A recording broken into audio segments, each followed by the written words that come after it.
নমস্কাৰ, শুভবাৰ্তা।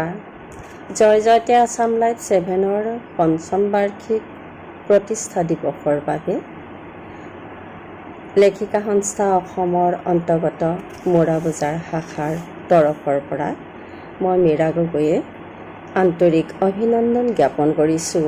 যিহেতুকে আছাম লাইভ 7-এ অসমৰ গ্ৰাম্য অঞ্চলৰ উত্তৰণৰ বাবে শান্তি, সম্প্ৰীতি, প্ৰগতি, জাতি, ভাষা, সভ্যতা, সংস্কৃতিৰ মূল্যবোধ, গৰাখহনীয়া আদিৰ ক্ষেত্ৰত বলিষ্ঠ পদক্ষেপ লৈ সংবাদ প্ৰেৰণ কৰি সংবাদ মাধ্যমটিক খলকনি তুলি আহিছে।